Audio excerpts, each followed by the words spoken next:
Chanel Haute Couture Spring. Summer 2026 marked Matthieu Blazy's first couture outing for the house, and instead of arriving with the thunderous spectacle couture often leans on, he chose to begin with a whisper. The Grand Palais was transformed into a pale pink, enchanted forest dotted with oversized mushrooms, a surreal dreamscape that felt more like a haiku than a runway set. Blazy anchored the show in a Japanese poem about mushrooms blooming briefly in the quiet forest, beauty appearing for a moment, then disappearing. It became the emotional key to the entire collection. Couture not as monument, but as moment. A garment that transforms, flickers and dissolves, just like the woman who wears it. Blazy opened with a nearly weightless reinterpretation of the Chanel suit, rendered in translucent nude chiffon and anchored only by fine chains and pearls. It was a shedding of armor, a molt, a symbolic stripping away of the heavy codes that have accumulated over decades. In that instant, Blazy made his intentions clear. He wasn't here to reenact Lagerfeld's theatrics or Chanel's ceremonial past. He was returning to Coco's original revolution, the idea that couture should move with a woman's life rather than restrict it. That philosophy found its most poetic expression in the collection's quiet but persistent bird metaphor. Blazy imagined women as birds in motion, not perched, not posed, but mid-flight. Each look carried a different avian mood. Raven-coded blacks with an intelligent sheen, pigeon grey suits with soft iridescence, spoonbill whites in airy pleats, cockatoo flashes of unexpected colour. But the brilliance was in how he refused to use actual feathers. Instead, he created the illusion of plumage through embroidery, raffia, raw threads, and whisper-thin organza.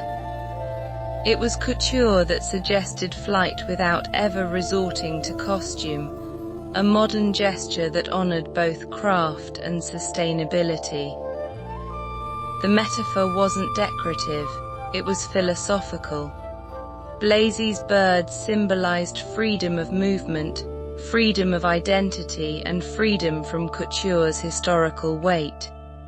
Even the translucent opening suit felt like a kind of rebirth, a woman stepping out of the constraints of tradition and into her own interior life.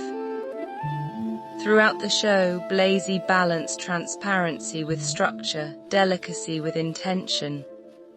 A raven-black raffia coat dissolved into flue as it moved. A pigeon-grey petal suit shimmered with barely there layers. A peacock illusion flapper dress rippled with raw threads that mimicked plumage. Even the trompe Louis tank top and jeans, rendered entirely in organza, felt like a wink to Blazy, Bottega vocabulary, but softened through Chanel's lens of femininity and ease. The beauty direction reinforced the collection's emotional lightness. Makeup was soft and luminous, emphasizing the skin's natural glow rather than sculpting drama. Hair moved like feathers caught in a breeze, echoing the bird-in-flight narrative. In the mushroom forest, the models looked less like couture mannequins and more like ethereal creatures passing through a dream. What made the collection resonate was its refusal to shout. Blazy didn't rely on spectacle, he relied on intention. He stripped Chanel down to its emotional core: movement, ease, freedom, and rebuilt it with transparency and breath. Couture in his hands became a story told through delicacy rather than excess, through motion rather than monument. The haiku's logic, beauty appearing briefly, then vanishing, became the collection's pulse. Chanel has always been a house defined by contradiction. rigor and softness, discipline and whimsy, structure and air. Blazy honored those tensions while clearing space for a new era of poetic minimalism. His debut couture collection didn't demand attention, it earned it. It felt like a palimpsest, Chanel rewritten with light, with transparency, with wings. In spring-summer 2026, the Chanel woman doesn't stand still. She moves, she sheds, she transforms, she grows feathers. She blooms like a mushroom in the forest, briefly, beautifully, and entirely on her own terms.